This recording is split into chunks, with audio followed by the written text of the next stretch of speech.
In this video, I'm gonna show you the main reason why you absolutely need to get some Bitcoin. And if Bitcoin goes to zero, then you just have to continue to do what everybody else is doing, which is work until you die. Now, according to my research, there's been over 700 different fiat currencies in the world. The average lifespan of a currency has been somewhere around 30 years, and the shortest currency lifespan has been the Yugoslav in 1993 that only lasted about a month. Damn! Which is crazy, a month. And if you want to know what hyperinflation looks like, this is a $10 billion bill. Can you imagine walking around with a $10 billion bill? How? Hold on, bro.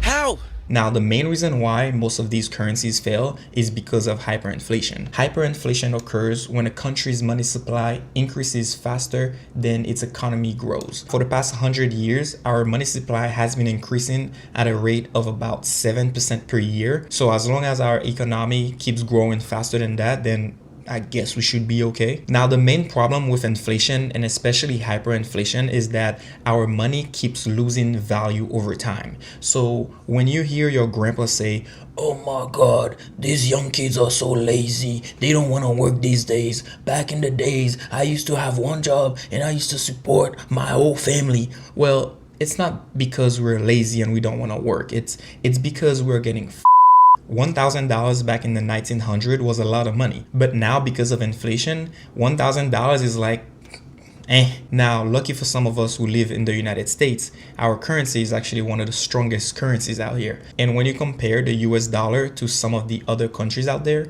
you can see how bad their inflation actually truly is. Shout out to Charlie Belillo for this chart, by the way. As you can see, there are only two currencies right now that are doing pretty decent, which is the Swiss franc and the Armenian dram.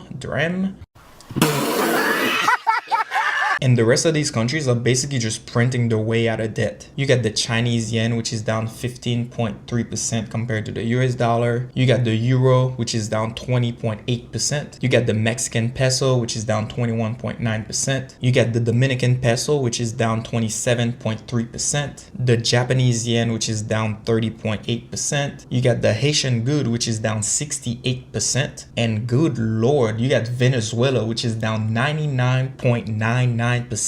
God damn. Now, let's take a moment of silence for some of the currencies that have collapsed in the past 100 years.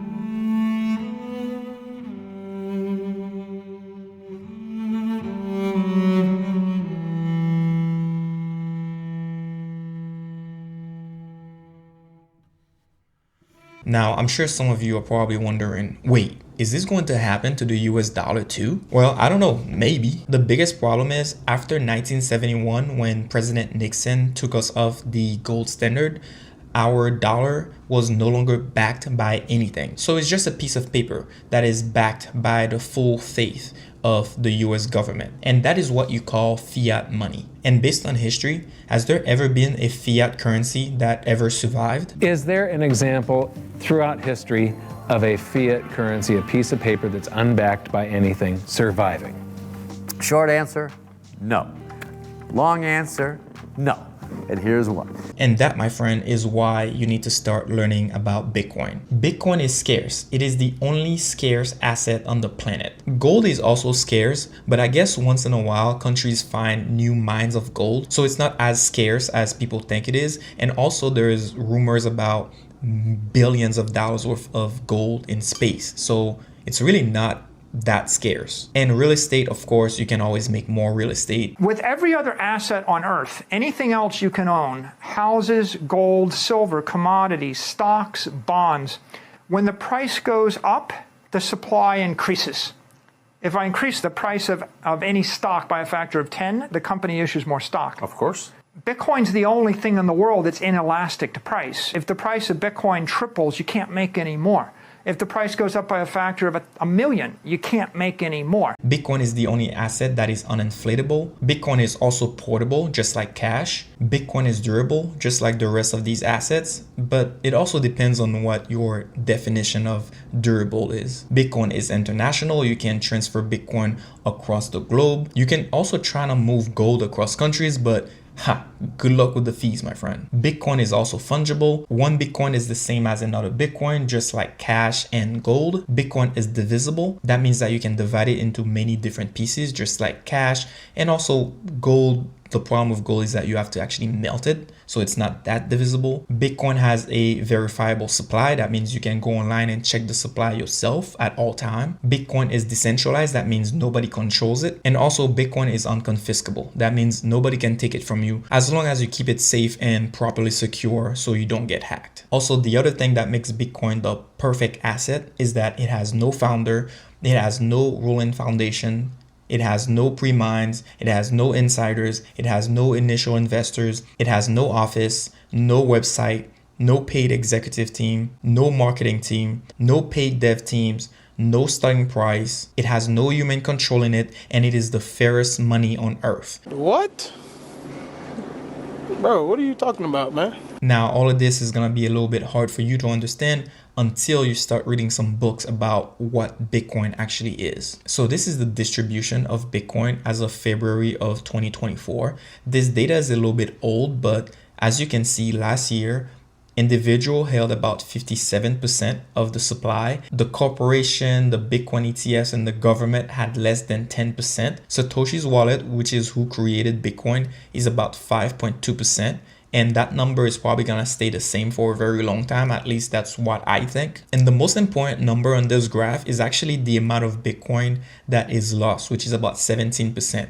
That number is probably up to like 18, maybe 19% right now, because it's very easy to lose your Bitcoin. If you lose your seed phrase or you transfer your Bitcoin to the wrong wallet, then poof, Bitcoin is gone, my friend. So instead of 21 million Bitcoin, there's probably like maybe 17 million Bitcoin. So Bitcoin is actually more scarce than you think. Now, the price of Bitcoin is about $100,000 right now. And a lot of people think that they cannot afford it because it's too much money. And I want you to know that you do not need to buy a full Bitcoin. If you have the money to get to 0.1 Bitcoin, which would cost you about $10,000 right now, I would highly recommend you to do so. And if you have the money to get to 0.01 Bitcoin, which would cost you about $1,000 right now, definitely do so. For those of you who think that you are late to the party, let me tell you something. You are very early into this. Bitcoin is supposed to have 32 halving events. Now we're only on number 4. So basically every 10 minutes when the miners mine for Bitcoin, they get a reward for their work. And every 4 years, the amount of Bitcoin that they get is cut in half. That's basically what the halving event is. So as you can see, we're currently on the 4th halving event and we have a long way to go. Also, Bitcoin is only at a $2 trillion market cap. There are 900 trillion of total global asset value. Gold is currently at 16 trillion. There are $120 trillion of dead money losing 7+% per year. There are also $300 trillion in the bond market that is also losing value over time. And also a lot of people in real estate are starting to figure out that Bitcoin is actually a better store of value. So a lot of this money is about to be transferred into Bitcoin.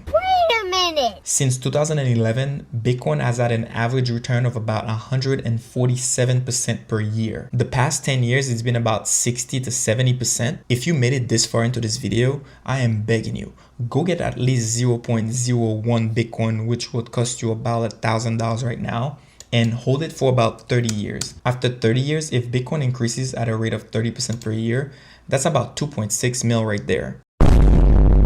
30% for the next 30 years is extremely bearish. And once you've bought your first $1,000 of Bitcoin, download Audible and go read these books right there. It's gonna cost you about $300, but I promise you, it's going to be the best investment you'll ever make. Now, if you found this video helpful, drop a like and share it with a friend that you think could use this information. And also subscribe for more videos. And I'm gonna see you in the next one.